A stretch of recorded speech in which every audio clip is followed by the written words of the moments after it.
I want to go ahead and take a minute to let our judges introduce themselves real quick. These are the three folks who are looking at who scored your posters. I guess it was last week. It was last week. Yeah. So Julie, we'll just start with you.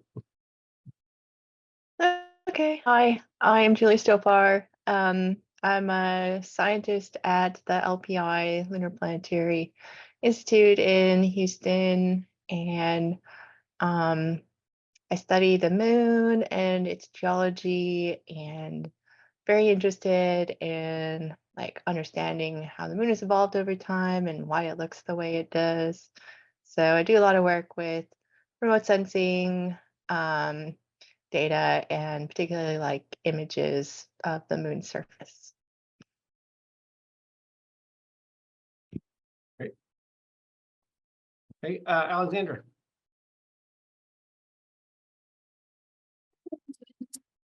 My name is Alexandra Matija Novak. I'm a planetary volcanologist at Johns Hopkins University Applied Physics Lab, and I'm happy to be here. Thanks, Alexandra. And Parvati. Hey, hi everyone. My name is Parvati Prem. I am also at the Johns Hopkins Applied Physics Lab in the same group as Dr. Matija Novak. I use computer models to study the moon and other solar system places. I'm interested in the origin of water on the moon and the lunar exosphere. And I'm also part of the teams for the Lunar Reconnaissance Orbiter and Viper missions. Right. Thank you all. All right, I'm gonna go ahead and stop sharing. So remember, you can either share slides if you create them, or you can just speak to your poster. If you're just gonna talk to your poster, you can share your poster. So you have 5 minutes to present. And what I'll do is when you're down to a minute, I'll just do this. So you know that you're where you are in your time. And then we'll take some time for Q&A following that, no more than 10 minutes, and then move on to the next school. So any questions before we get started?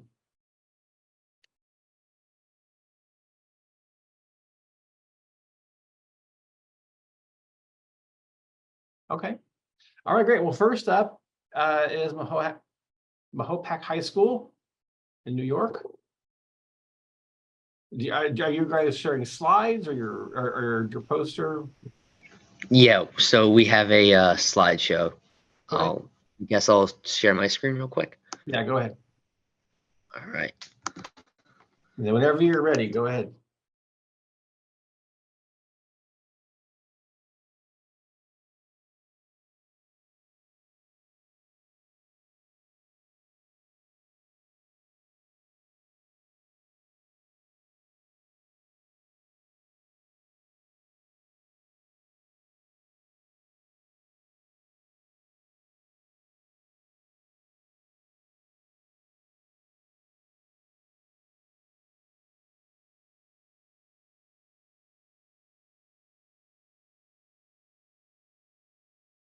I can't actually hear who's speaking. If someone's No. speaking. Yeah, someone started speaking yet?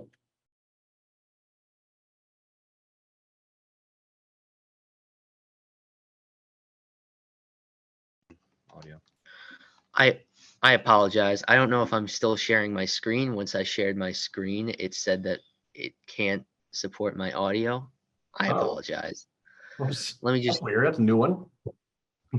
I think it was sharing the computer audio as well, as if there was audio on the tab or something. Gotcha. So, oh, here we go. All right, I found the switch. So hopefully you guys can hear me this time.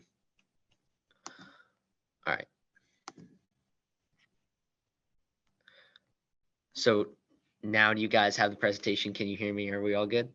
Yes, we can. Oh, good. Awesome. Thank you. I apologize. No worries. So without further ado, my name is Daniel Walsh, and I'm here with my fellow students from Mahopac High School, and this is our study, a cross comparison of features between Luna and Vesta. So our background, we're going to be the two bodies of interest in this comparison are Luna and Vesta. Our objectives are to understand crater morphologies on Luna and Vesta, study the central peaks, central pits, and ejecta blankets between the two planetary bodies, which could provide insight into the crustal strength of Vesta as compared to Luna and other bodies. Vesta was formed about 4.6 billion years ago in the early stages of our solar system. It never became a planet due to Jupiter's gravitational influence, effectively pausing the process of formation. Multiple large troughs present circumventing Vesta's southern hemisphere. Large craters in the southern hemisphere results in deformation and shows evidence of differentiation. Luna was formed about 4.5 billion years ago. It was formed from debris created by a collision between Earth and a Mars-sized object. When it was formed, it was molten with heavy elements sinking into its core and lighter ones rising to its crust. Luna was volcanically active but has been dormant for about 1 billion years. Its surface is heavily cratered from impacts and is characterized as a dry, rocky body. Dry is in quotation because there is some evidence of pockets of water on its surface. So we also looked at crater features. So ejecta had lightly colored debris, which had been characterized and thrown up from the crater impact. We also looked at often continuous on dry bodies, and it had also been often continuous on wet bodies.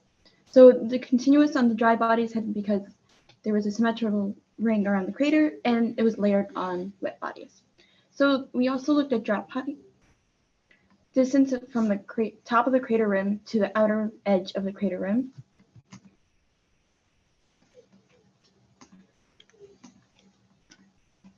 We also looked at central pits and peaks, large peaks or large pits located in the center of the crater.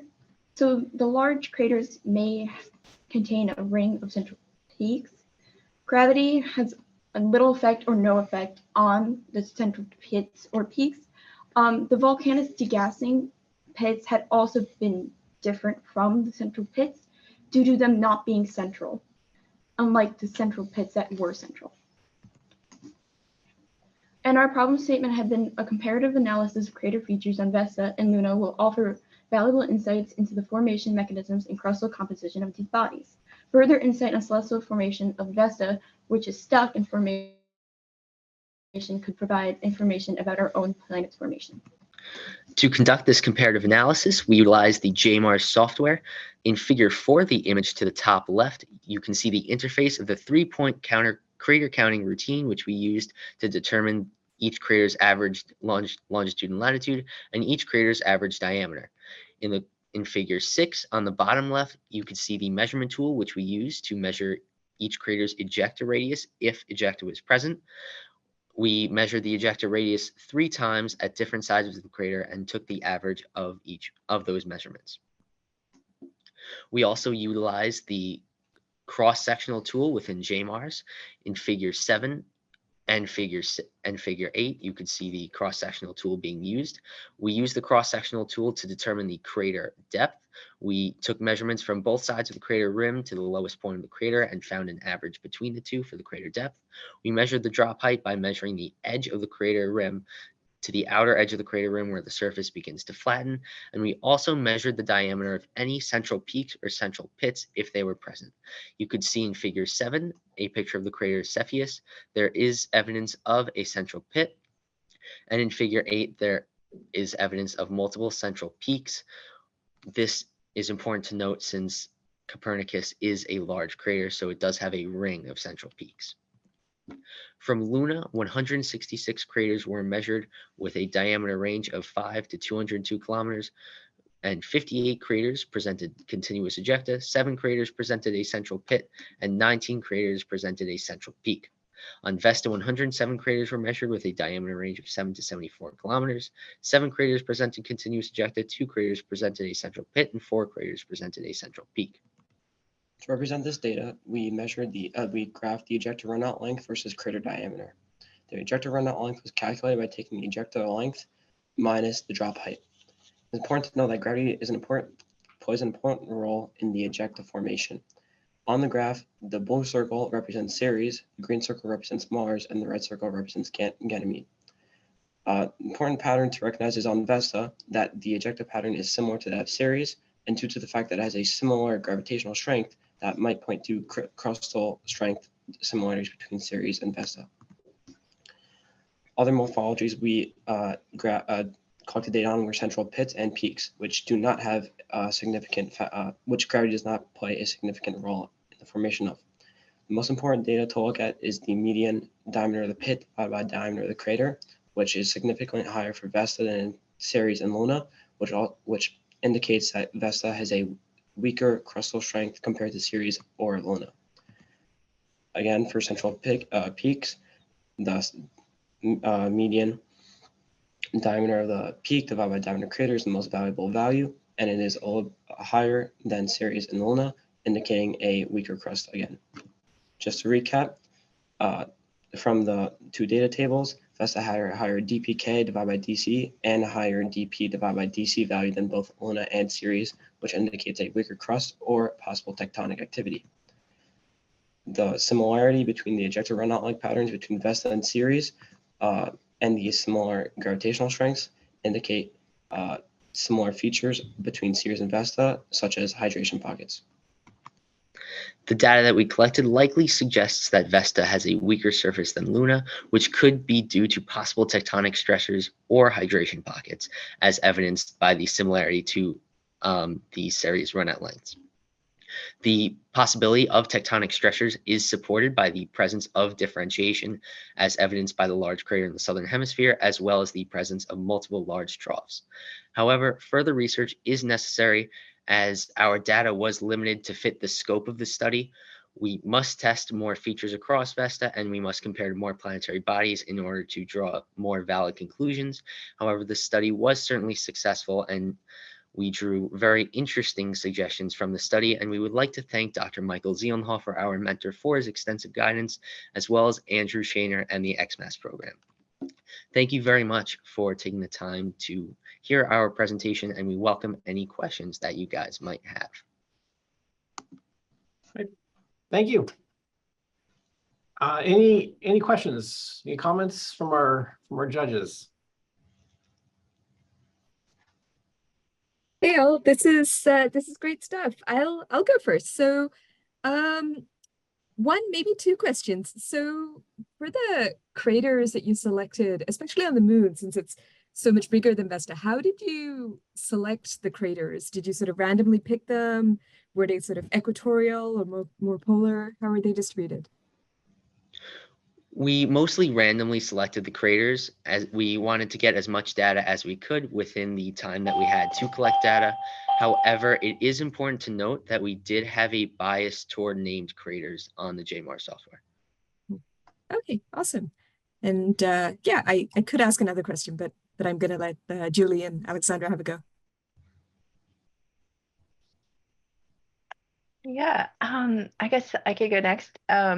I was wondering if you could just elaborate a little bit on how you identified the ejecta runout length and like how you actually identified the edge of the ejecta. Sure. We'll just move back to the eject. Oh, a little too far. Right here. So was it based primarily on morphology, or did you use like the albedo or colors? Yeah. So the albedo was the biggest deciding factor, as ejecta is usually characterized by light colored debris, and so that's what signified. And also the crater rim, which is where the ejecta should start, up until where we could see the lightly colored debris go, and so that's where the end of the ejecta length would be. In certain craters, most of the craters did have lightly colored ejecta, so it was easy to identify. But certain craters were a little bit harder to identify, as you can see kind of in the bottom right corner of this crater. And if it was harder to identify, then we would start looking at morphologies and the rivets in the ground that are present. And once they end, that's when we would end our measurement. Okay. So my question is kind of related to what Julie was just asking in terms of the ejecta runout. Just curious how you were using the morphologies that you saw to say something about the different material makeup of Vesta versus Luna. Wait, so like how we use the pits and peaks?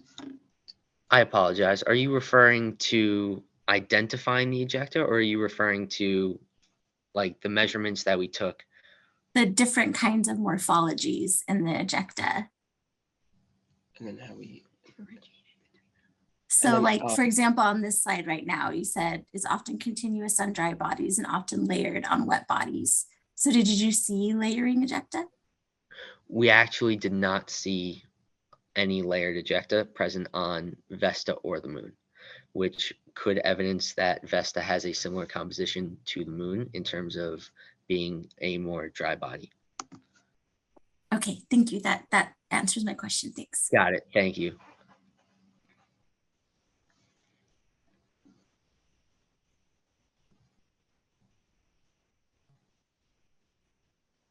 Okay. Great, thank you all. Dan, if you could go ahead and stop sharing your screen. And North County High School, are you all slides or poster? Either way, go ahead and pick it up. Yeah, we'll be presenting our poster. Okay. Yeah, and make sure I can share it. I gotta open it first because I can't see where the share is without opening it. Okay.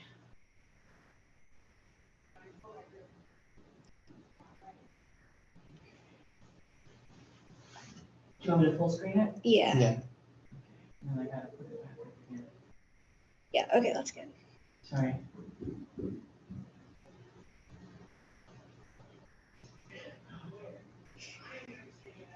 Oh gosh, did I just close it? No, you still No, you're post it. fine. Yeah. Okay, I don't have the timer. It's fine. Okay, it's fine. I got a timer, so whenever you're ready. All right. Okay. Right. All right, good afternoon. My name is Jordan G. I'm Mason Van Orn. And I'm Zara Arjun. We are from North County High School, and our project is all about determining the origin of water on Earth from potential asteroidal sources. So water, as we all know, is essential for life because it can sustain ecosystems, shape landscapes, and is a really vital element for all different kinds of life forms. However, the question of how Earth actually got its water is a question that remains unanswered. Our research group was highly motivated by this question, and we all really wanted to focus on looking into the intriguing possibility that asteroids could have played a crucial role into hydrating early Earth. We kicked off our investigation by looking at spectroscopic data. And the reason why we did this is to create a list of candidate asteroids that we had a pretty good idea of them being hydrated. So one of the asteroids that we looked at was Itokawa, and since we have samples from the Hayabusa mission, there's lab data available for that. But for asteroids like Ceres and Vesta, we looked at the 0.4 to 1 micrometer range to look for the spectral lines indicating hydrogen and oxygen in order to add them to our final list of asteroids. Once we created our list of asteroids, we then moved on to calculating the D to H ratios of both asteroids and meteorites. And the reason why we did this is because D to H ratios are pretty much like a fingerprint for objects in our universe.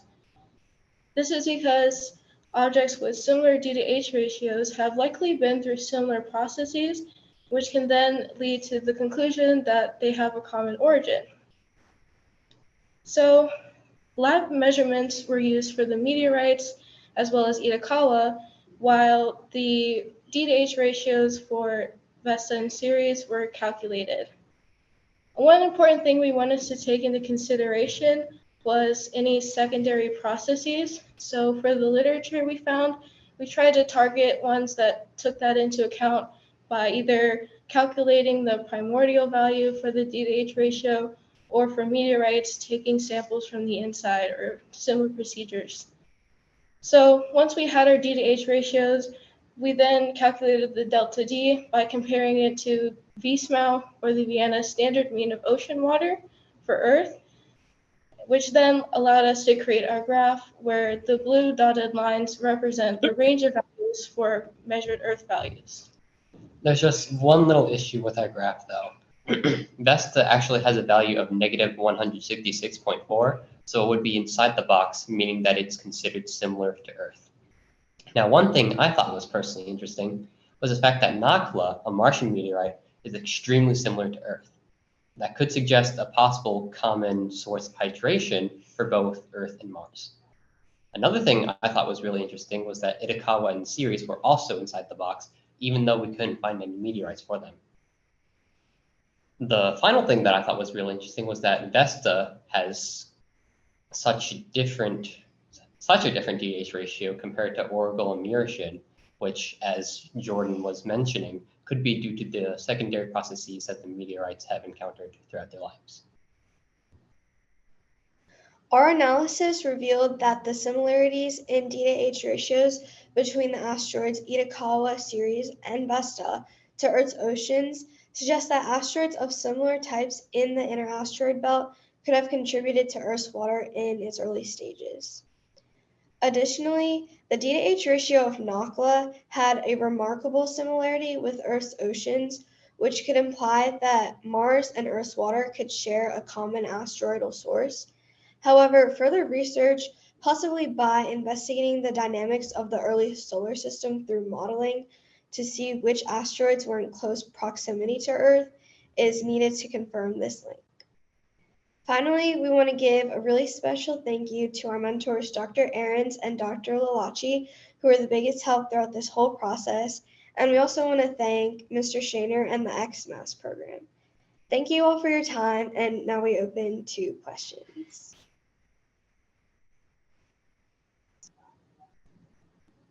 Right, thank you. Judges.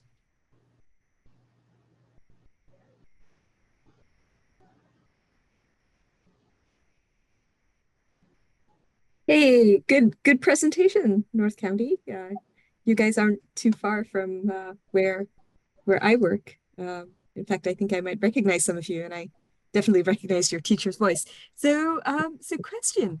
So I'm curious about the D to H ratios for the bodies that we don't have meteorites from. So I imagine, when you have samples in the lab, like I know people look at them under lab instruments and figure out the D to H. How do you have a sense of how the D to H was calculated for the objects from which we don't have meteorites?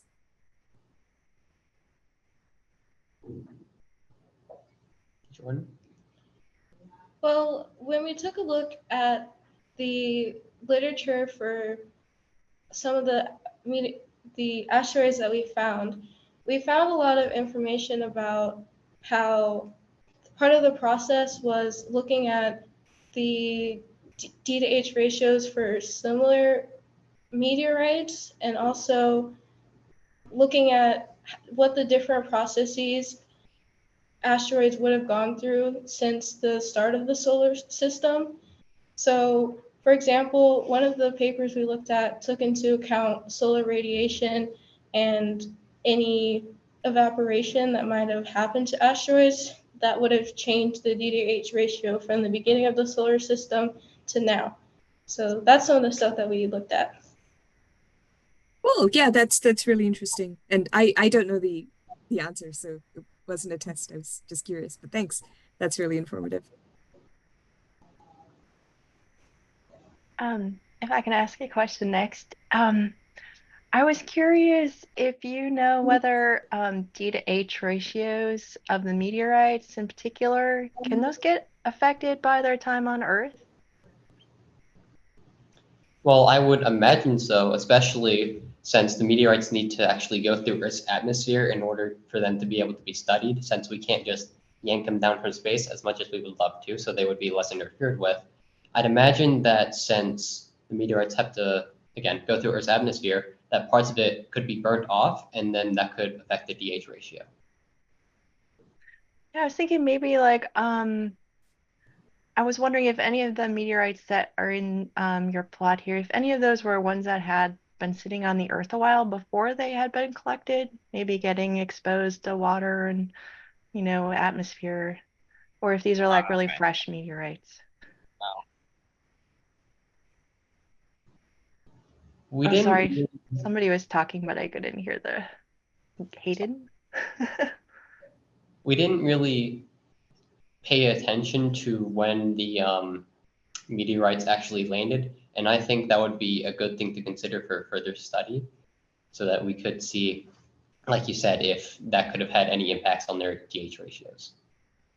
I do know Tagish Lake is one of the meteorites that were pretty recent, but I'm not too sure about the other ones. Okay, thanks.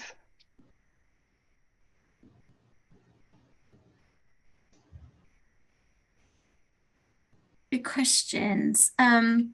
Yeah, so I guess my question is, when I was looking through your methods, was curious, like you have a couple of different methods down for how you collected your data. Did you collect this data yourself, or were you relying on previous research to report these numbers?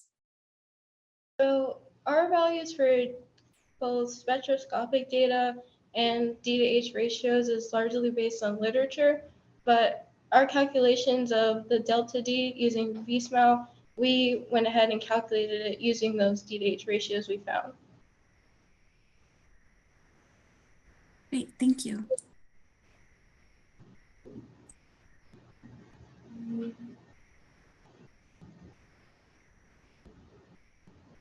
All right.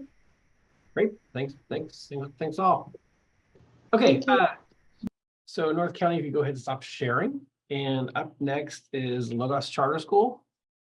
Do you all have slides or a poster or whatever you got? Just surprise us. Just go ahead and share it. All right, you give us 1 sec here. Do you have your camera on and ready, your script? Yep, we got it all Okay, on here. Let me present real quick. ask Arjun if he's ready. Hold on, present first. Okay, and then Arjun, can you? Are you ready? Are you all good, Arjun, on your end? Yep, I'm good. I'm ready. All right. All right, so here we go. We are Cygnus X1 Air, and we based our names off of the Cygnus X1 black hole, and the air stands for our names Arjun, Alana, and Reed. Hi, my name is Arjun. I'm from Maryland and I'm in 8th grade. Hey, I'm Alana. I'm also in 8th grade. I live in Medford, Oregon, and I am a student at Logos Public Charter School. Hello, my name is Thomas and I am a 9th grader at Logos. Our project for this year is using a machine learning algorithm to identify lunar Sirius rills. Sirius rills, predominantly referred to as SRs, are winding channels with varying depths and widths and are commonly found in lunar Mars. With increased interest in building a permanent habitat on the moon, Sirius rills may lead to lava tubes which provide necessary resources used to sustain life, such as water, ice, volcanic resources, shelter from radiation, extreme temperatures, and micrometeorites. With this in mind, our goal was to train a machine learning program to identify Sirius rills.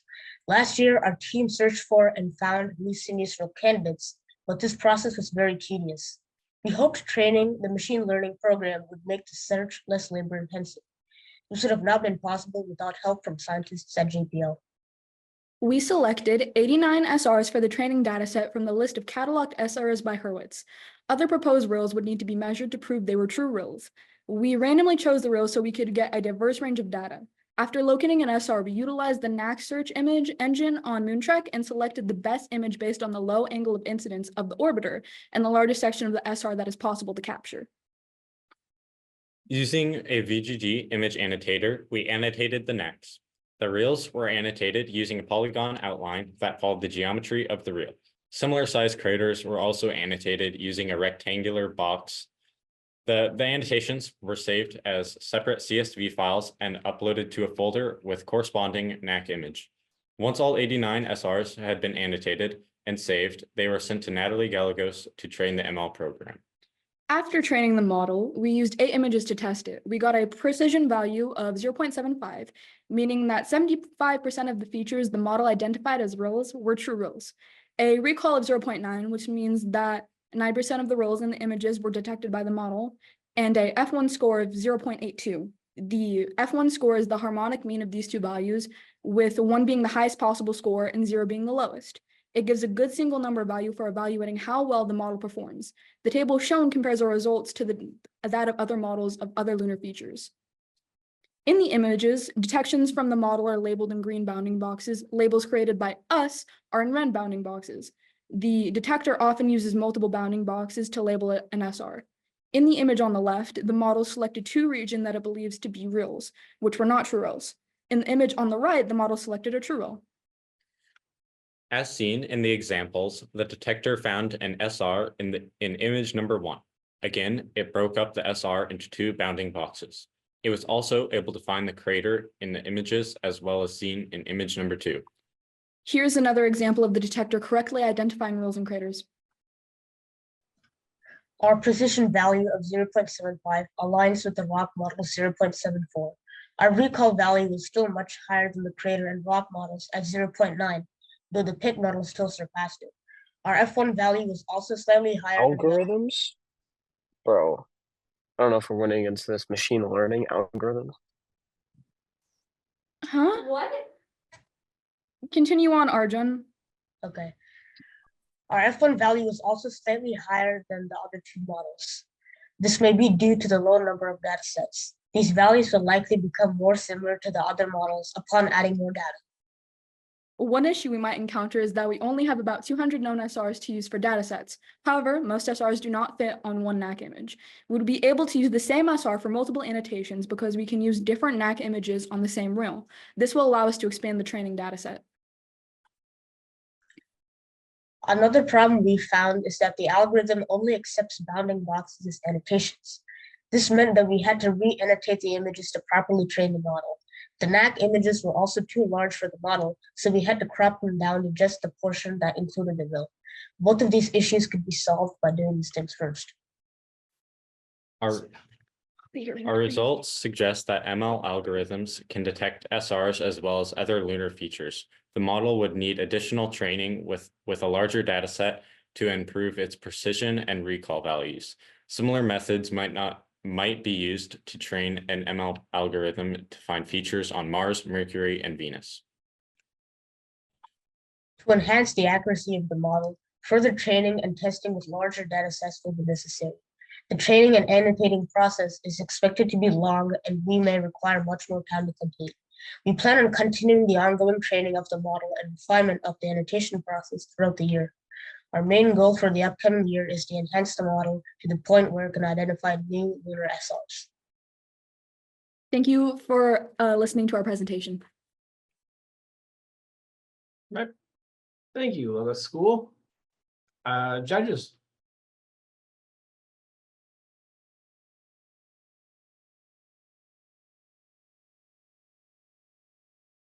Sure. Can I ask a question? Yeah.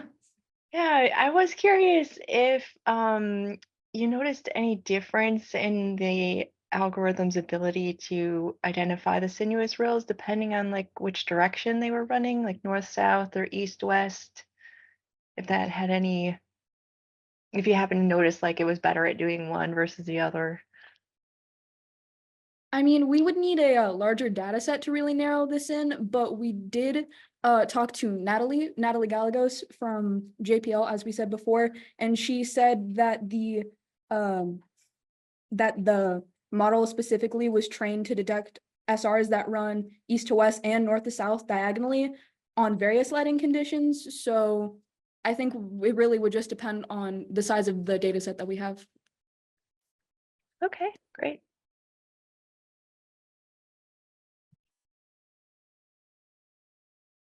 I could go next. I was curious about the crater, rock, and pit detection models that you mentioned. So were those something that because you were also marking craters, so were those models that were developed at the same time as this, or were those other ones? And I guess second part of that question is, do you have any idea why the pit model seems to have such good metrics?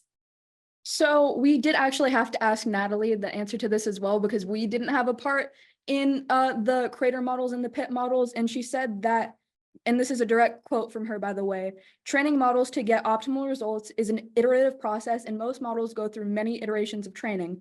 This model particularly focuses on a unique feature in which there exists very few images of lunar pits. We augmented the training set to disambiguate craters from lunar pits and ended up with high precision and recall. Additional validation is needed on this model to make sure that it still performs well in new image sets that have been collected since training. That was directly from Natalie, by the way, because we didn't have any part of that. And we use pits because it's good to compare. We used the pits and the craters because it's good to compare, and we noted the craters in the images just so in case the reel might have a harder time detecting them because of the craters, if that answers your question. Yeah, that does. Thanks.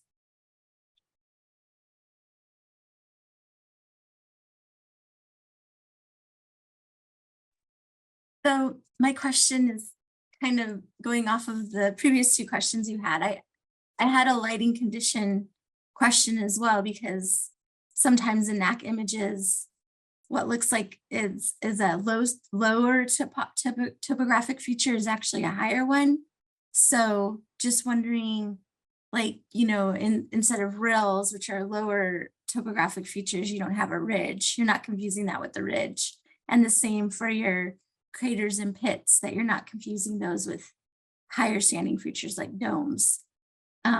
Just wondering if there was any thoughts on that, and that has a lot to do with lighting.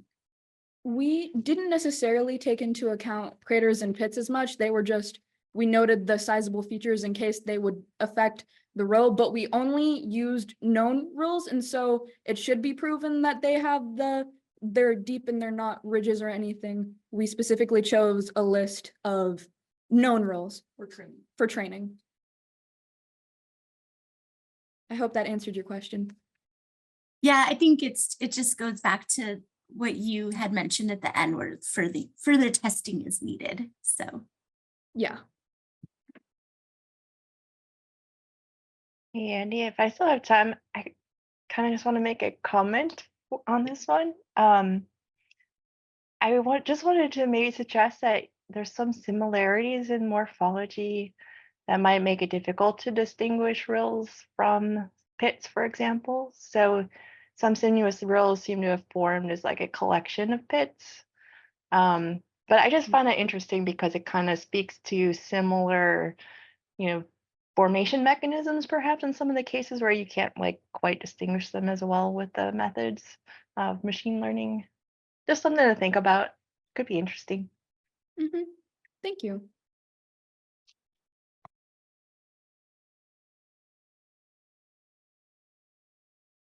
All right, thank you. So go ahead and stop sharing your screen. And up next, Belleville High School.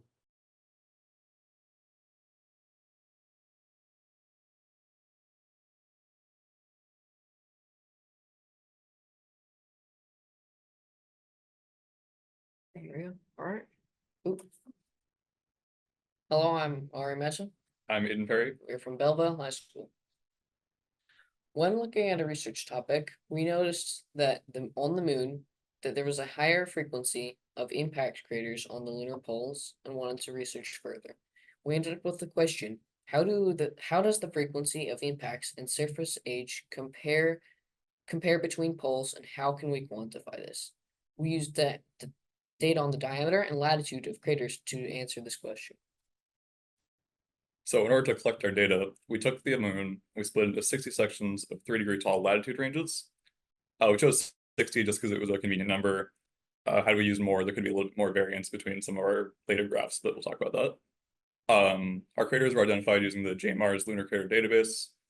We separated them by their respective latitude ranges using their center points, and then we separated them each into diameter bins via a Python script. Then we graphed the total impact count in each of the latitude ranges to produce a total count graph, which we'll see later. We also divided the total count by the surface area of the latitude range to produce frequency graphs for each section. Among the total frequency graph of the moon, we noticed 5 prominent inflection points, which we chose to make R plots or crater size frequency distributions for.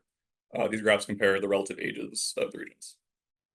In order to show that our method was not just random, we decided to compare the near and the far side of the moon. In order to do that, we split the moon into 20 sections of 18 degrees wide longitude strips. Our data showed that on the far side, there was a higher average and total count of impacts versus the near side. This can be explained by 2 reasons. First being tidal locking, where half the moon is always protected by the Earth, the near side, and also by volcanism that's present on the near side. This slide shows our graph of the total count versus the latitude range. We noticed the total count of all impact craters is generally skewed to the southern hemisphere, with the southern hemisphere containing about 70,000 more impacts than the north. Our frequency graph with the frequency of impacts versus the latitude range shows that the North Pole has almost about double the impact frequency than the South Pole, with the equator having the lowest of about 0.025 impacts per kilometer squared. Next, we decided to try to determine the relative age of some of the regions that we observed. Generally, large impacts indicate significant age because large impactors were found earlier in the universe's history. So when we see a higher frequency of large impacts, it generally means that the surface that they're found on is very old. Using that information, we created our R plots that we talked about earlier. Each of these lines corresponds to one of the inflection points. Shown in yellow, we have the South Pole, which is the oldest surface due to due to having the highest frequency of larger impacts. Subsequently, the equator, shown in blue, has the lowest frequency of all diameter impacts, so it must be the youngest. And we can also use this to compare the near versus far side. However, that was a little bit outside of the range of this project. Some sources of uncertainty we had were about large impacts covering up smaller impacts, so we can only see how the moon is in its current state due to these large impactors destroying past evidence. We also had to assume that the moon was a perfect sphere in order to calculate surface area, in which we used the volumetric mean radius to do. We would like to thank our advisor, Dr. Kelsey Preisel, our teacher, Mrs. Tretter, and the program lead, Andy Shaner, for their support. Do you have any questions? Right, thank you. Indeed, any questions?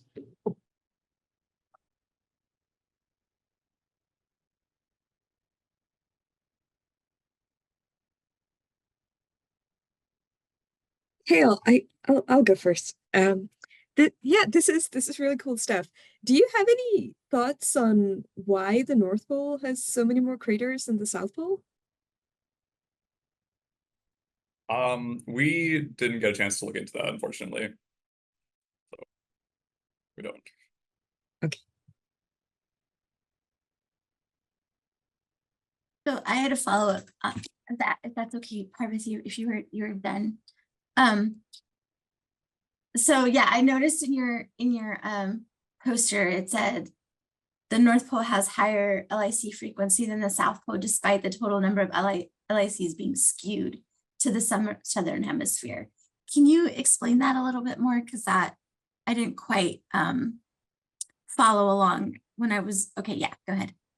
We noticed that the northern pole, the very tip of the North Pole, had almost double the frequency than the South Pole, but the South Pole had a greater average frequency, therefore making it have a higher total count than the northern hemisphere.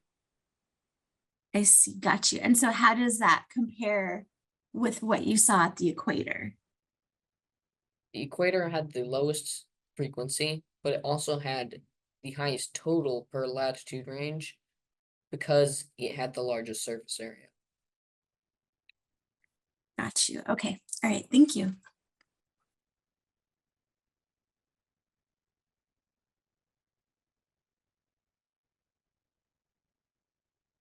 Yeah, I think they asked my questions already, but maybe I could ask. So there's a methodology that is often used for trying to get like more precise ages out of the relative numbers of craters and their distributions. And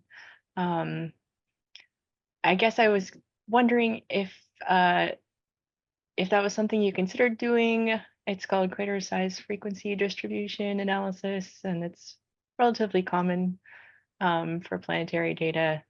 I mean, what you presented is really interesting, and I think it's great. And you've got some really interesting relative age relationships out of it. I was just curious as to maybe your choice of going that route versus the other technique, if you had discussed it. So obviously we just wanted to determine relative age for this project, but given some more time, we would love to look into determining exact ages of some features.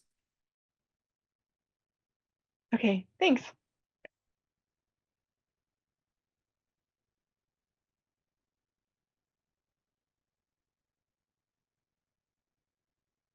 Okay.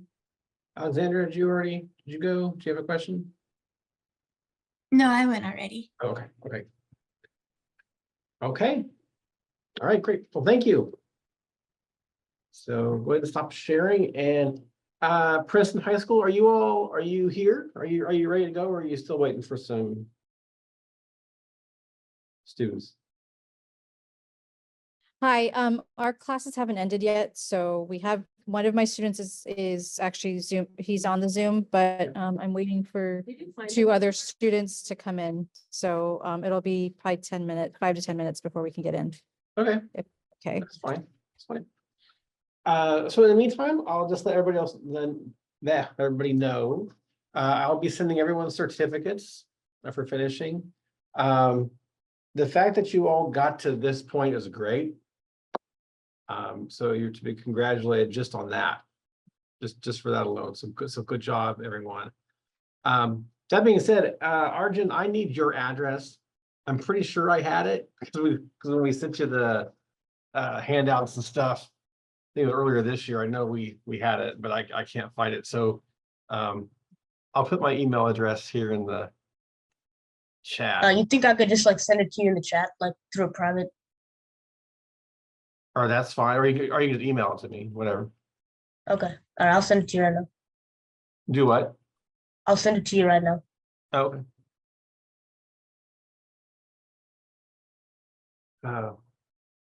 So anyway, so the certificates were made that I got the names from poster/abstracts. So whichever one I was able to get the names from. So when they arrive, double check, make sure everything is there. So as you know, what we're doing today is giving these final presentations, giving you a chance to now talk, present to everyone, giving the judges a chance to hear you talk about your research. And what we're ultimately doing is going to make a decision on who we can send, or who we can fund, I should say, to send to the Exploration Science Forum this summer to present in person. That being said, anybody could go. It's an open meeting. If you can get yourself there, your abstracts are already in. So that's a big thing. We don't have much information right now other than the dates, and it'll be at Washington University in St. Louis, and that's all we know at this point. We don't have any kind of information on registration, anything like that yet. That's all coming. If you would like, if you find that if you're not the team we select, that's selected. If you would like to present virtually, it's also a hybrid meeting, and you can't make it to St. Louis, you can present virtually. There is a hybrid option. If you'd like to go that route, let me know. We'll chat about that.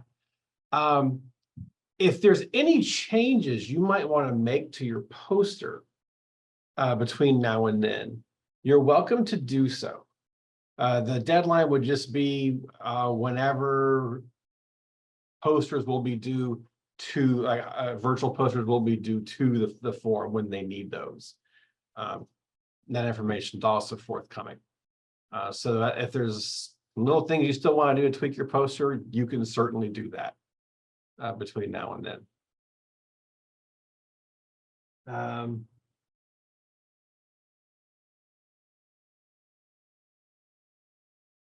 Oh, hi, Christina. How are you? Well, you're muted too. Oh, we only do this all day, every day, and still can't manage to unmute ourselves. I'm sorry. Hi, everybody. Hi, Alexandra. Just to kind of catch up, we're kind of in between. We have one more school to present, and they're just waiting for some more to get out for the day. I heard. Okay. Yeah. Okay, great. Well, I heard the very end of the like Q&A and the teacher give a status, but great. I'll get to hear one of them. I'm sorry, headquarters put a meeting on my calendar at 11:30, but I wanted to jump in and say hi to everybody.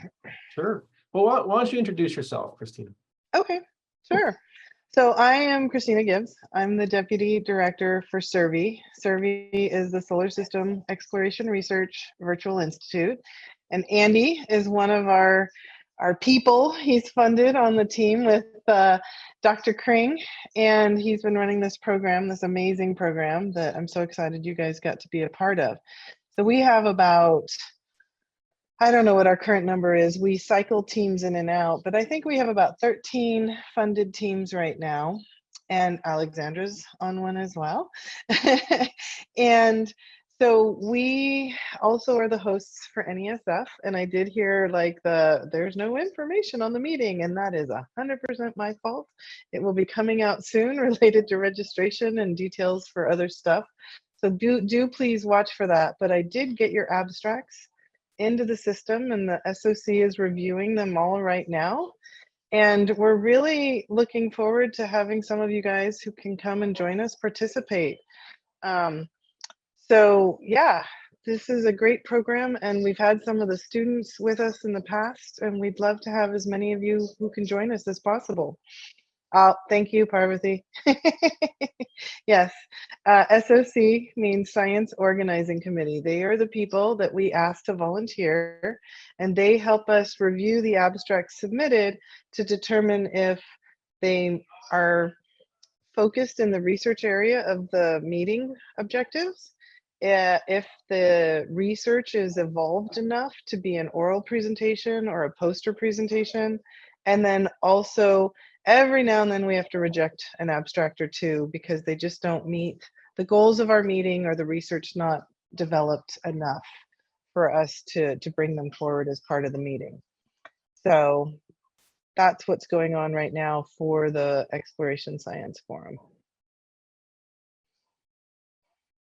Great. Well, thanks for that update, Christina. Yeah. So that meeting is, I really like this particular meeting.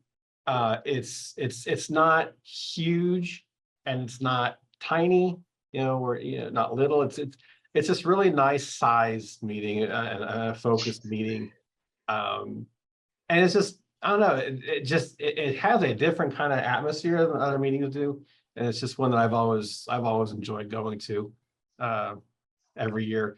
It was really nice every year being in July and being in Mountain View, California. That was always a plus with the weather. But yeah, it is cool to get to see other places too. Yeah, unfortunately there were challenges hosting the meeting. The building we used to hold the meeting in is now leveled. So that's like the #1 challenge. And getting coffee for all of you guys actually was unbelievably challenging. I don't even drink it, and I would spend hours and hours of my time trying to get coffee for people. Those aren't the only, well, the biggest reason is that the facility closed. And so, and it's expensive to come to our area. There's no doubt about it, traveling to our area. So, but I'd love to have it back in this area again if we can find a place to have the meeting. I'm glad you really like it. Thank you. We try to keep it in that niche area. I don't know if you know this, probably some of you do. Mars is holding their 10th assembly at the same exact week, and I don't know how that happened because we've had this week for like 15 years, but we'll be a little smaller than last year. But to all of you who might come and join us, that's actually a really good thing, because it means the people who are there will have time to come and talk to you at your posters. Last year, there were a lot of researchers that came to the student posters, interacted, asked questions, provided suggestions. So that actually kind of gives us more time to talk to the people who are able to come. So hopefully, again, you guys can join us.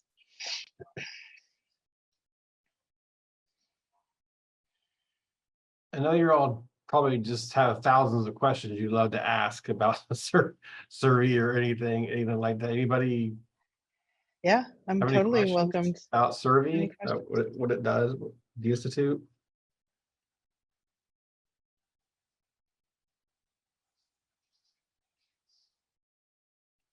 Nobody? All right, so survey focuses on, I'll start it off and see if it drums up any questions, but let me know when the other students are in. I don't want to take their time. So survey funds research out of the Planetary Science Division of NASA, which is part of the Science Mission Directorate. And so our focus is on the moon, heavy on the moon, doing a lot of different characterization research about the environment, the dust, where's the ice, how would it be to operate, live, what would, again, the environment be, not only to have a mission there, but to live there. And then we also, the research is also funded on near Earth asteroids and the moons of Mars. Not quite Mars. There's a large program that funds research on Mars. And so we wanted to kind of really rebuild the lunar community, because it had fallen into low funding situation over the last 15 to 20 years. And so Survey was a program NASA stood up to kind of get ready for the next sets of exploration. So that's been really a good program. And so there's work like astrophysics that's done. There's a lot of work on geology, geophysics, a lot of work in that area. And a lot of your papers were in those realms. I saw that. I didn't get to read the abstracts, but I saw the titles. And so there's a lot of work being done in all of the survey teams in those areas.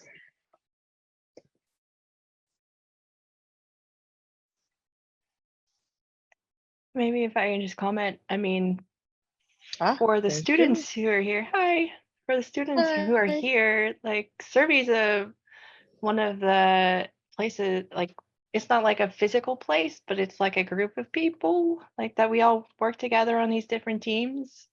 And each team kind of focuses on its own particular science questions. And it's a really great opportunity, you know, if you're interested in continuing in planetary science, especially lunar science and asteroid science, to get involved in these teams, because you get to network with these groups of people, and they're very interdisciplinary. You meet a lot of different people, you learn a lot of different techniques and approaches, and they're very collaborative. So I've always enjoyed my time working with the survey teams. And so yeah, just kind of consider that if you're thinking about doing this as your career.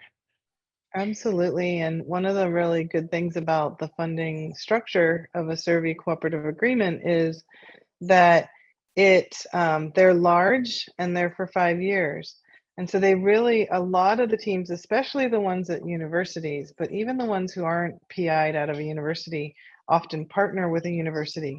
And there's a lot of money that can go to student research and student experiences, field work, and a lot of programs supporting students, not just the established or researchers. So yeah, thank you, Julie. That's a really good summary. Yeah, sometimes institutes are like what Greg calls brick and mortar. Where we're near Monterey Bay, and the Monterey Bay Research Aquarium Research Institute in Bari is basically half the distance from my house to the Monterey Bay Aquarium. And That's a brick and mortar institute. They focus on the marine biology of the Monterey Bay, and I'm sure some other areas, regions, deep ocean.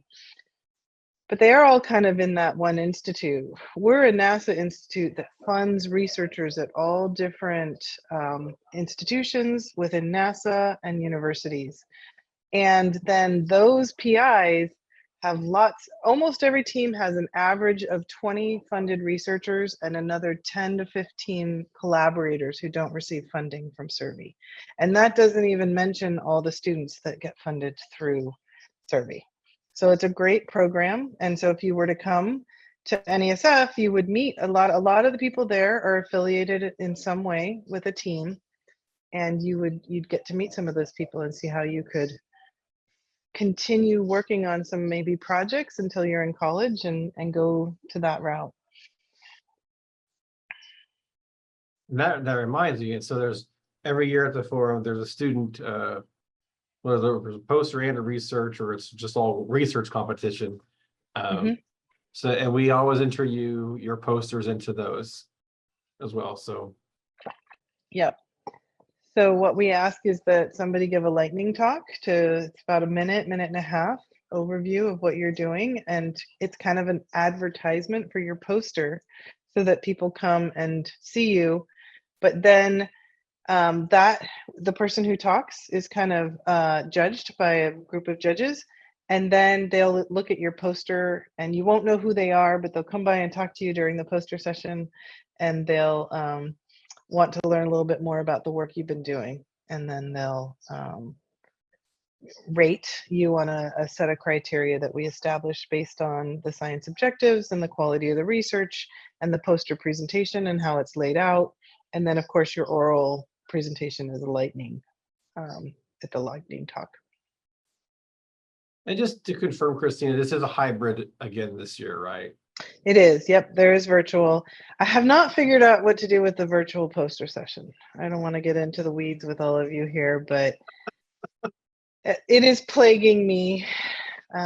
So anyone who's been there and has ideas, write to me separately if you have suggestions, because I really truly am struggling with that one. It's just, we've tried a bunch of different stuff and it's just not meeting the needs of everybody. We're not going to make everybody happy, but it's a hard one. Yeah, that's a hard one. I remember one year, I think it was held in California, they had like these robots that you could like We virtually drop did. into and drive around, and that was really We cool. did. What happened to those? I think they're in the basement of our building. I'll ask the team if we can bring those out again. Maybe we can bring them to St. Louis with us. I don't remember why we didn't do it multiple times, but that's great to know that you actually gave them a try and went and talked to people. It was basically, for everybody, it was basically an iPad on a pole, and then it had a robotic system, and you could drive around and you could do like Teams, but it was your face on the iPad. And then you would walk up to somebody standing by their poster and be like, "Hi, how are you?" And so you'd be talking to the standing iPad. I like the virtual Gather Town that I did last couple of years. I thought that Yeah. was cool. Okay, that's good to hear. Yeah, I mean, that's been our go-to for the last several years. But how we time it and how we get participation is a hard one. It's not as well attended. But thank you, appreciate that. Yeah. Well, yeah, there's a bit of a joke with me in Gather Town, but we're not gonna talk about that. We won't talk about that. We don't need to go into that. But let's just say Andy's easy to find in GatherTown. GatherTown is it's a virtual portal that turns you into an avatar, but it's got a 1980s, late 80s, early 90s feel to this like video game style.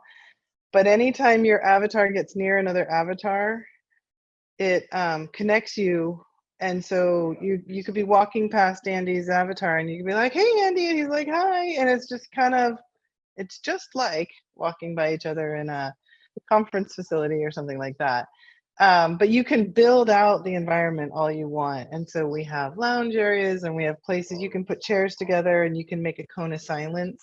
So if people walk in there, anybody that walks around can't hear the conversation, which is also good. But the very first time I ever used it, APL had a meeting and I had been listening to music and I'd been looking at some posters and I walked away and I didn't realize that my microphone was open. So anytime anyone got near my avatar, they heard the music that I was listening to. And then Ben Bussey started, and you kids don't know him, but almost everybody else on this call does. He started texting me the song that I was listening to. And I was sitting in my home trying to figure out how Ben knew what song was, and it was like 3-4 songs. And I'm like, what is going on? He's like, your mic's open. I was like, oh. So my little area was like the rave, 1980s style. Yeah, Gather Town's fun to play around. And sometimes some meetings will do they'll hide Easter eggs in various places. Yeah. And you go find them. Yeah. We did that the first year. They had a lot of fun with that. There was an aquarium on like the roof or something like that that had a shark in it or something like that. It was fun. Well, Christina, thank you for dropping by and chatting with us. We're gonna go ahead and move on to our last. Oh, good. I'm glad. Well, I'll last listen to this one. I can be here until a little before 1 my time. So if I drop out before the end, please forgive me, but I'll go silent. Good job, everybody. Thanks for participating in the program. Thanks to the mentors for all your work and, especially Andy and all of the judges that are on here. Really appreciate it from everybody. Thanks, Christina. Okay, Princeton High School. Hi. So I think some of our students were not able to finally make it out. So Hadrian is on, he was here. Where I'm did he go? here. Oh, there you Yeah. are. Okay. I was Hi. looking for your name. All of a sudden. Yeah, just Okay. turned on my camera. Sorry So about Hadrian, if you're okay to go, I know you've been kind of spearheading a lot of the team anyway. So Yeah. let me share the poster for you. All right. So just a reminder, Hadrian, 5 minutes. And when you've got a minute left, I'll just put my finger up. Got it. I did see you do that. I assumed that was the case. All right. Yeah. Thank you for reminding me. Is it shared? Hold on. It does say it is shared though. It's not showing up on my Yeah, I screen. don't know where mine went. Hold on. It's okay. Hold on. Sorry. Oh, my computer's been acting up today.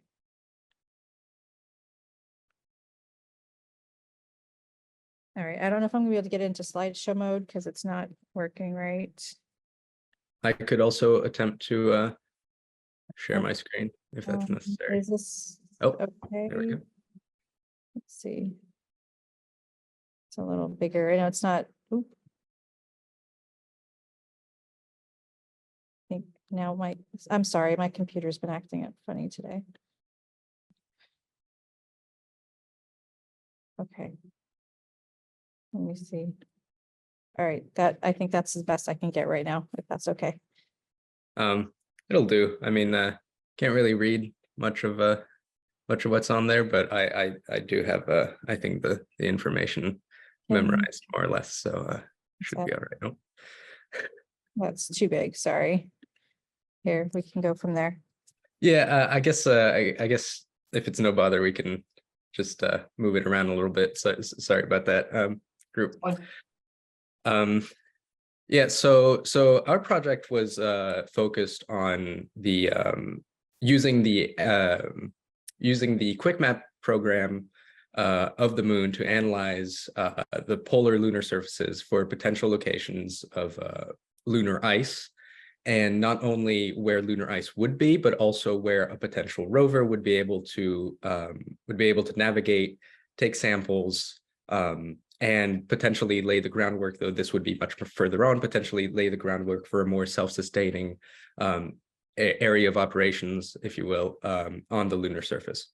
So our goal we had our class go in groups of two to analyze different craters based on certain criteria. We had 2 or 3 example crater analysis as to the pictures we wanted to take using the different layers and different tools available in the QuickMap program. So our our criteria were: 1, ice needs to be able to form on the area that we would like to examine, and 2, that a rover would be able to navigate without being bogged down or without overly complicated navigational tools. So historically, the maximum elevation degree elevation that rovers have been able to climb is 32 degrees. So we just assume that any surface 32 degrees or more is going to make our crater or area we're observing harder to navigate. So while this isn't as detrimental as having high temperatures, like above 100 Kelvin, it's also good to keep in mind. We had a lot of different factors to keep in mind as we analyze these different craters. And in the end, we had 12, 15, and we picked 3 to present as an ideal crater, which is Hayworth, a sufficiently okay spot, which is Cabeus, and a terrible spot, which is Nobile. And if you zoom out, Miss Meta, and show these different pictures, I can go and yeah. Okay, so the first line you'll see, there's 2 pictures, one dark and one lighter. These are the pictures of the areas we analyzed.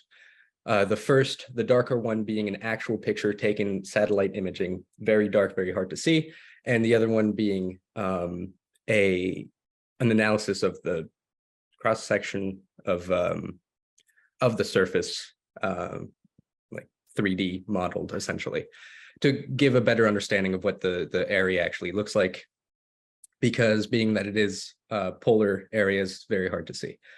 So what we were looking for there was, 1, a flat bottom, because a potential rover still needs to be able to navigate without it being too bumpy a terrain. And of course, permanently shadowed areas. If an area on the moon isn't permanently shadowed, essentially, there's no chance that there's going to be ice there. If sunlight is directly beaming down on these areas, there's no way that lunar ice is going to form, much less sustain. So that was the first thing we were looking for. And we had the class examine different permanently shadowed areas above 5 kilometers. Yep. And as you can see, the images below, the temperature, the second line is probably the most important. On the left is the maximum polar summer temperature. You can see Hayworth is very cold. There is an index on the left. Hayworth is very cold even throughout the polar summer, whereas Nobile, for instance, not only is scattered all over the place, but is well above 100 degrees Kelvin and made it essentially unusable. So beyond that point, there was no use in analyzing the rest of the data. Whereas for Hayworth and Cabeus, we analyzed the terrain a little bit more to get an idea of what the potential rover would have to deal with when it came down on the surface. And we found that Hayworth was not only the coldest during the polar winters and during the polar summers, but also that that terrain was easily accessible. There was no indication of landslides, and it was a large area, just in general, fit all of the criteria pretty much perfectly that we had set out for our mission. So I think that's all. Do you want to do a quick thank you for everything? Yes. I didn't mean to overlap on our time, but yes, a big thank you to, well, for one, Jeff, for helping us, for being our advisor. He's been very helpful. For the program, for giving us this opportunity. I mean, this is, I've always been much into astrophysics, astronomy, all that stuff. So being able to get an opportunity to talk with experts and use these very interesting tools and do self-led research has been really tremendous. And of course, thank you to Ms. Mehta for allowing us this opportunity. Hey, thanks. Judges. I'll go first this time.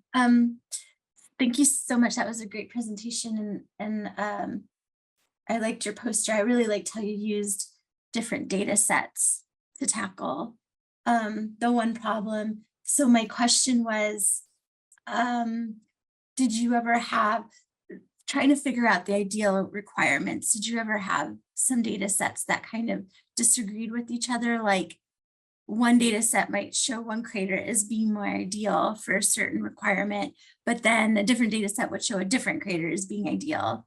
How did you organize how the different data sets were portraying the different requirements to arrive to your conclusion?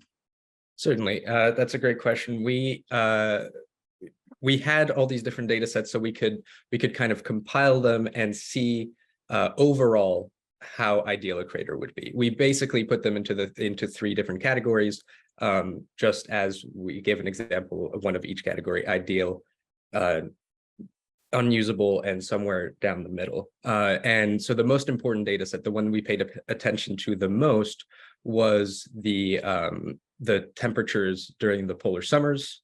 But of course, as you can see in Cabeus, for instance, there are some areas that during the polar summers are sufficiently cold. While that is our priority, and the reason why you can see in Nobile we don't have the data sets for the terrain or the morphology, the terrain slope or the morphology, because we essentially just ruled it out immediately off the bat when the temperature was too low, too high. So that was our most important data set. And then we went from there and compared and contrasted. So there were craters that were very big and had a flat bottom, perfect for rover accessibility, but because the temperature was too high, it was ruled out immediately. And then there were some other areas where it was completely cold, especially the closer you get to the poles, extremely cold, but inaccessible for whatever reasons. So we did our best to compile all these different factors and analyze the craters as a whole, rather than just focusing on one or the other.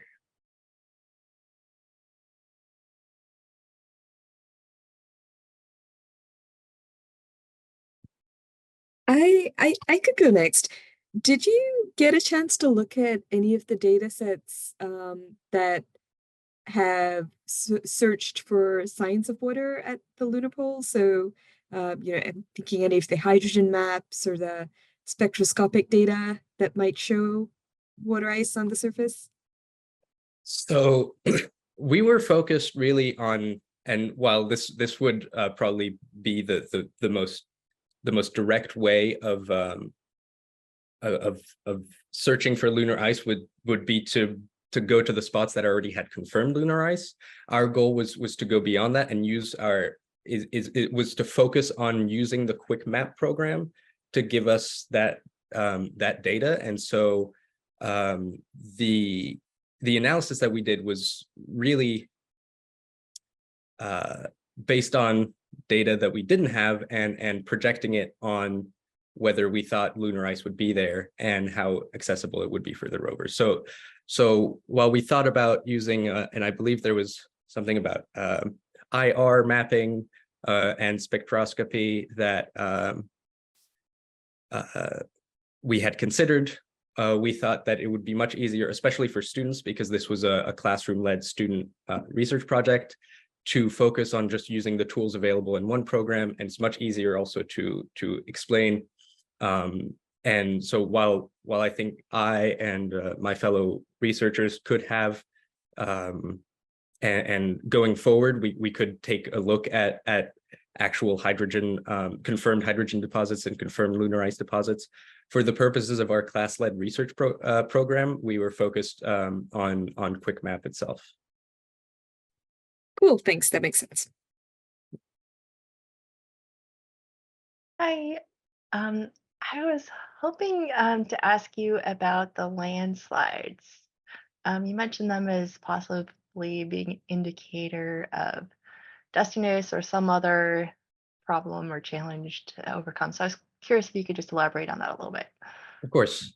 So fortunately, the examples that we've laid out don't have any of these, hence the hence why we didn't have to develop on it too much. But so one of the first issues that we had thought of was rover accessibility. Once the rover gets there, is it going to be able to stay powered? Is it going to be able to resist the cold temperatures? And we kind of drifted further away into more the analysis of the surface rather than the specifications of the rover.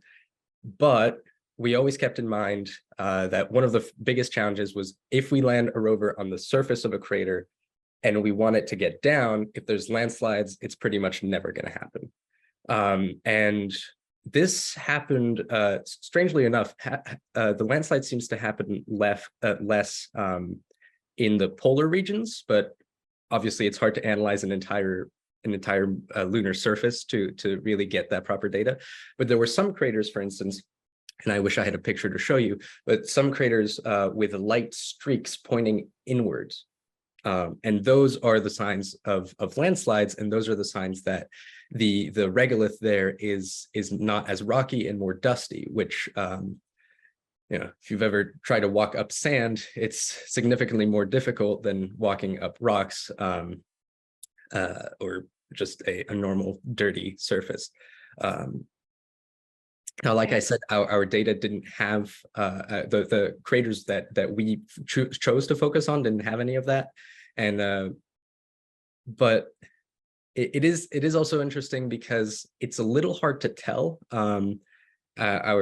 Our expert was telling us to look out for them because one of our questions was how does it get down, and the lunar surface is dusty and all that. So we looked out for landslides, didn't find any major examples in the craters we analyzed, but it's also, I think, as disappointing of an answer as it is, it's hard to tell.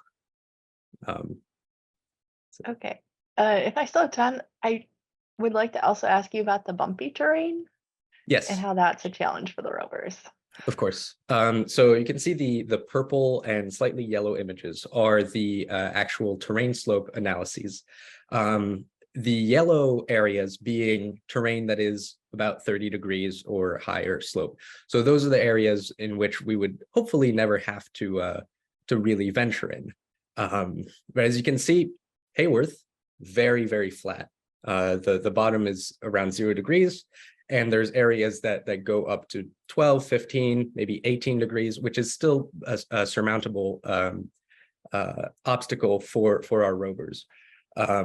Whereas Cabeus on the right has, you can see a lot of streaks and lines. While that terrain isn't necessarily, most of it isn't above 30 degrees, because it's bumpy, it can be difficult for the rover.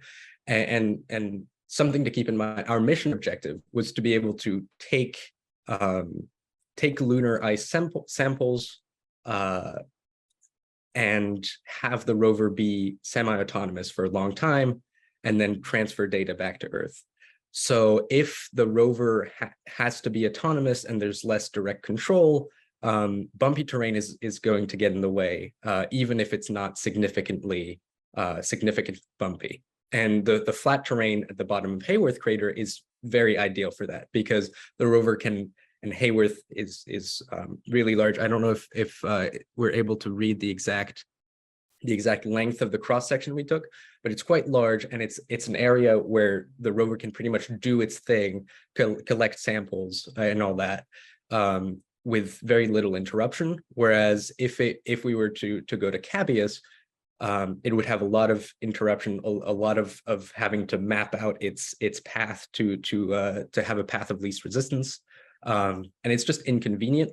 And for research data, we're trying to focus on being able to make it as easy as possible to take those samples, analyze them, and yeah.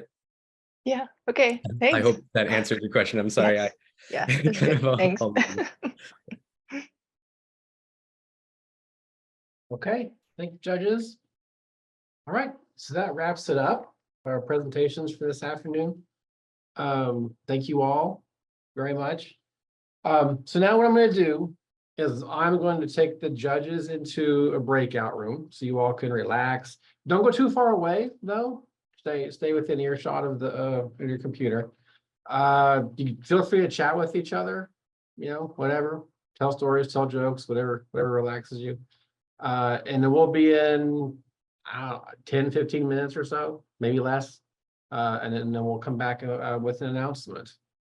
All right. Hi, Arjun.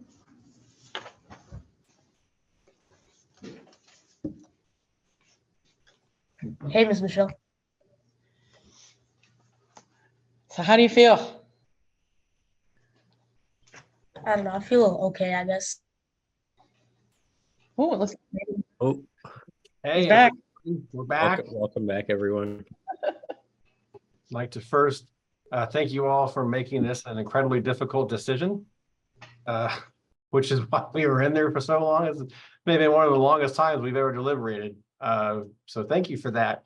Which is just a testament to the great work you all did, right? In years past, sometimes we go into that breakout room and judges are like, this one, and we're like, we're done. we would discuss them all, but it's sometimes been pretty straightforward. Today it wasn't. So congratulations all around. Again, just for getting this far. Okay, it's a big deal. Great stuff, great questions, great approaches. You all presented well. You addressed questions and comments. If we had the money for all 5 of you, we would send all 5 teams. Unfortunately, we don't. So, judges, anybody want to say one last thing?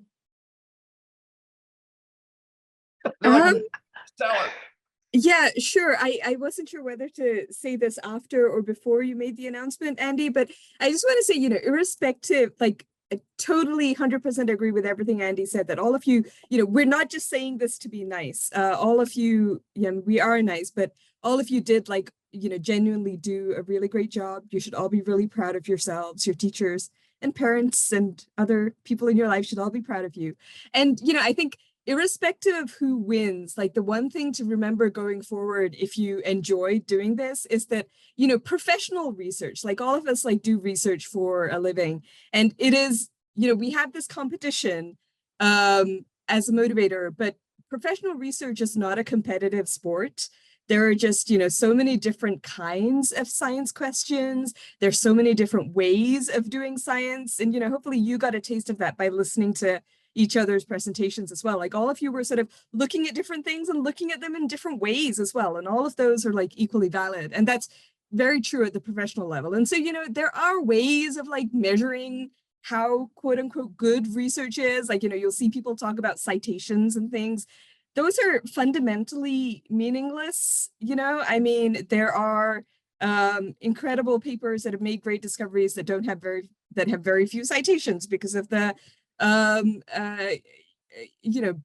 just because of the field or because for any number of reasons. And there's very impactful research that didn't win the prize when the presenter presented it at the at some conference. And so so real research at the professional level is not a competitive sport. There's just so many different ways to do science and to do good science and to make contributions that are valued by your colleagues. And so if you enjoyed the ExMASS research experience, go ahead and keep doing research. You all did a great job today. And and I want to encourage you all to to keep doing this stuff if you enjoy it. And it really is a fun career if you end up doing it for a living. And if you don't, that's fine as well. I can't say it any better than that. That's perfect. Thanks for Matthew. Yes, everyone did just such a wonderful job. And I think you all have a really great promise if you do choose to do this in your future, if you want to go on and study this. The research you've done so far is amazing and very impactful, and we're all very impressed. So yeah, please keep that in mind. Great job, everyone. And I don't need to add anything else that Parvati and Julie said was perfect. And I do hope that for most of you, if not all of you, that this does inspire you to keep pursuing careers and experiences in planetary science. Yes, thank you all. And just piggyback one more thing on what Parvati said, is that, so yeah, even if you don't want to go on and do research, one thing I really hope that you have taken away from this experience is at least an appreciation for research and the process, the scientific process that you've gone through to do this research. Even if you don't want to go on and do it, and I hope this stays with you, because that's going to be important to think about your entire life. That having that under that process, the process of thinking. So, okay, great. All right, so here we go. Congratulations to Belleville High School. And again, congratulations to everybody. Just well done all around everywhere. So that wraps everything up. Again, thank you all for participating this year. To our teachers, our advisors, everybody who's just happened to join us today as well, to follow on. Thanks for being here. If you can, Belleville, can you stay on for a few more minutes to chat? Okay, great, thanks. Any final questions or thoughts from anybody? I'll also say thanks to everyone who advised. You know, I saw somewhere that Alex Selke was apparently the best advisor ever, and you know, if that's on the poster, it must be true. But I know some of you, and I'm sure you all did an amazing job. So thank you to the advisors as well.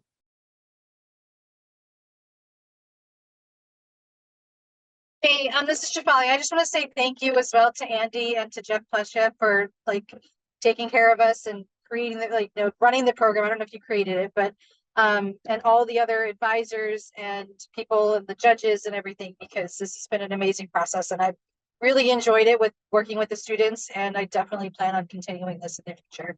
Thanks. Thanks, Shafali. And I will, so I guess one more thing I'll note, this is the last year of funding for ExMASS as it stands. Maybe, hopefully, we can get a new round of funding. It all depends, right? Because it's not something that's funded by itself. It's funded as part of the LPI and Johnson Space Center larger survey research program. So it's a piece of that. And that particular piece, their cycle, if you will, is sort of funny, that wraps up, I think, at the end of the summer or in the fall. So there'll be another opportunity to compete. So we'll just see what happens.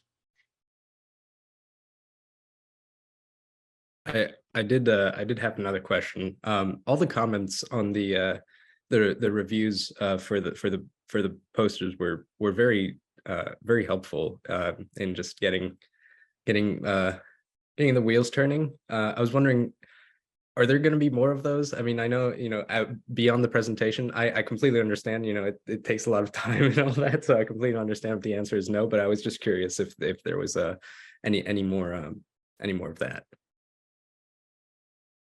You mean, I'm not sure which any more. Just like more comments, like after the presentation, more constructive criticism as to you know, future endeavors and all that. If you would like some, our judges could, I guess I could maybe write some up for you. Yeah, if you would be willing to do that, I'd greatly appreciate it. Sure. Thank you. I could pass it on to your teacher. Thank you. Okay. All right. Well, thank you all again. Have a good weekend. Thank you very much. Bye all. Take care.